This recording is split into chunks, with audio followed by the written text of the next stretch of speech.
pero Morelos era cruel. Mucho cuidado con ese personaje entrañable, como todos los grandes curas de la Revolución de Independencia, con hijos aquí y hijos acá, porque eran curas no porque creían en el celibato, hombre, eran curas porque creían en la comunidad, en la independencia, en las libertades, en la ilustración, en la iluminación, en el siglo de las luces. Y por donde quieres, historia tras historia, la cual más maravillosa. Guerrero además cíclicamente, independencia, en la reforma. Claro, alguien olvidó que la revolución de la reforma se inicia en Guerrero, no se inicia tirando a Santana en la Ciudad de México, no. Se inicia con un levantamiento armado de los Pitos, ¿sí? Dirigidos por Juan Álvarez, y luego se suma la insurrección del Fuerte de Acapulco, dirigida por Comonfort. Y es la revolución guerrerense la que inicia la caída de la dictadura de Santana. Años y años de una dictadura podrida, que entre otras cosas provoca que ya hemos perdido la mitad del territorio nacional a manos de las guerras contra los gringos que él sabía hacer y perder. Desde Texas hasta las derrotas de la Ciudad de México en el 47. Esta revolución se genera en Guerrero. Esta revolución guerrerense, la que llega a Cuernavaca, triunfante, la que obliga a huir a Santana, la que la derrota en los caminos de Guerrero, y luego la que lleva a la revolución en la Ciudad de México. Son los Pitos armados con machetes, la vanguardia de la revolución liberal. Y entre ellos está Benito Juárez, que tiene que viajar desde el exilio como obrero tabaquero en Florida, llegar hasta Acapulco y decir: vengo a ponerme al servicio de esta revolución. De nuevo, la reforma, la inicia Guerrero, el Estado de Guerrero. Pero esta historia sería interminable. La revolución zapatista en el Estado de Guerrero. Y me voy a detener en un momento de la historia de Acapulco, porque yo me lo merezco y ustedes se lo merecen. Pausa para encender tu cigarro. Quiero aprovechar para invitar a todas y todos a seguir con atención la conferencia y también aprovechar para mencionar la destacada presencia de la senadora Beatriz Mojica Morga. Compañera, un aplauso para la senadora Beatriz Mojica. Bienvenida.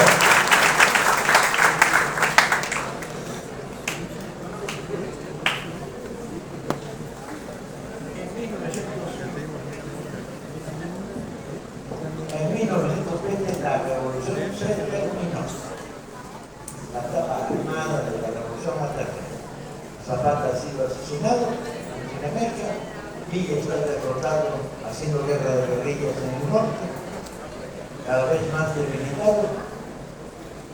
Viene el golpe de la Prieta, los obregonistas se levantan contra su más fiel aliado, que era Venustiano Carranza, lo tumban, lo mandan a Veracruz, que lo liquidan por el camino, y empieza la etapa no armada de la revolución, que construye lo que conocerían como la dictadura de los obregonistas, Obregón, Plutarco y Escala.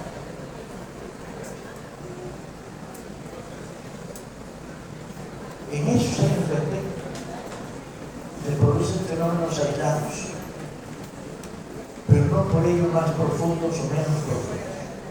Uno de los más profundos se va a producir en Acapulco. Acapulco va a tener el primer alcalde socialista de este país, antes que Carrillo Puerto Yucatán, gobernador. Primero Juan Ranulfo Escudero. Y pónganse de pie acapulqueños, Juan Ranulfo Escudero no era cualquier pendejo, es una de las figuras más apasionantes de la historia de México. Imagínense el Acapulco de los años 20. El Acapulco de los años 20 es el pinche infierno. El pinche infierno. Está dominado por 3 compañías comerciales de gachupines, a grados que ni te los puedes imaginar el control que tiene sobre la ciudad. Primero, no tiene puerto, tiene que descargar a chalanas que a su vez llegan a costa. Por lo tanto, el tráfico marítimo lo controlan los que controlan las chalanas. ¿Sí? Segundo, no hay carretera. Desde Chilpancingo a Acapulco son 7 días de mula por montaña para cargar productos que cuando llegan las compañías gachupinas, todas ellas españolas, les hacen doble. O sea, si traen harina de maíz, cuando llegan dicen la vendemos a tanto, las compañías sacan lo que tienen en sus bodegas y dicen no, nosotros vendemos más barato, porque lo vendes a mí a menos precio. O sea, tenía un control a través de la estructura comercial y del aislamiento del puerto de Acapulco que los hacían propietarios de Acapulco. Dominaban al presidente municipal, a las estructuras recién nacidas de la etapa de la revolución y dominaban además el comercio, la vida diaria. Piensen, en 1921, en las escuelas públicas de Acapulco no se cantaba el himno nacional, se cantaba el himno español. Háganme el cabrón favor. Y amafiados, los grandes cazatenientes eran los dueños del territorio, los dueños del transporte marítimo, los dueños del transporte terrestre, los dueños del comercio, los dueños de la poquita industria que había, 2 o 3 fábricas textiles, algo de manejo de copra y fibra, poco más que eso, y economía de subsistencia en la mayoría de lugares.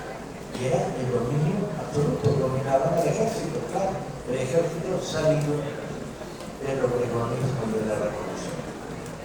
Entonces, en ese clima hay un personaje, Juan Ranulfo Escudero, mejor conocido como Juan Negro.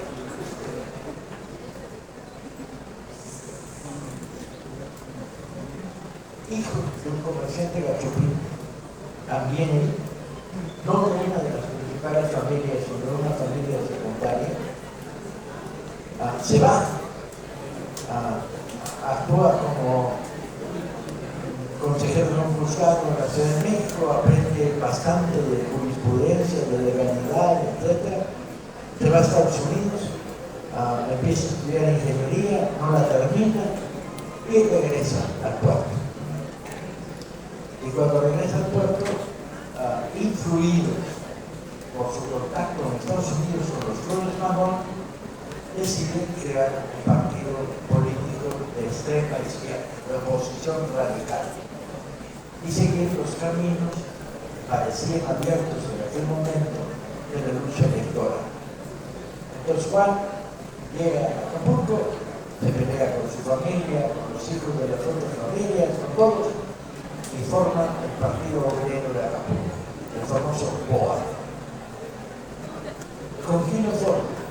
Lo forman con unos cuantos rancheros que trabajaban en la bajada de los medios, unos cuantos obreros, unos cuantos jovenzuelos ahí, y construyen este partido 50, 60 personas para dar a legisladores, para dar la batalla electoral.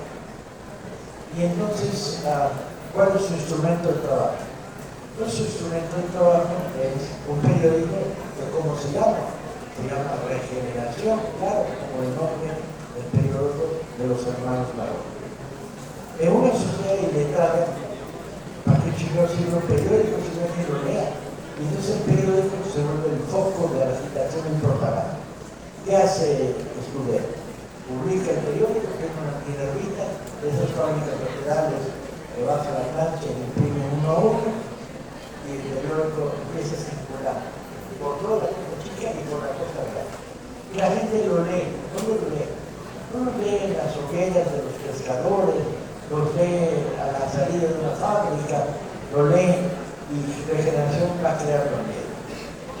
Escudero, no harto con esta propaganda lenta, muy dormida, y ir creando conciencia, hace un periódico que combina la explicación de los derechos constitucionales de la recién nacida Constitución del 17 con denuncias.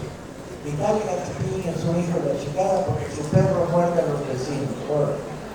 Y va denunciando y armando un clima de revolución social electoral. Sus actos, bueno, en el cine que está en el Zócalo, donde está, en el cine que estaba en el Zócalo, en el Salón Rojo, Escudero crea un método de clasificación total novedoso. Es, en la época se pasaban películas mudas amenizadas como orquesta. Ya había una orquesta, un pianista que tocaba en las cuatro piezas mientras pasaba la película. Pero entre rollo y rollo, como Sol tiene una máquina para proyectar voz, como pide el propio cine, tienen que interrumpir la proyección. Entonces va dos mix a caballo, corto. Mientras montan el nuevo rollo, hay un espacio de tiempo. Entonces, ¿qué hace Escudero? Inaugura el meeting cinematográfico.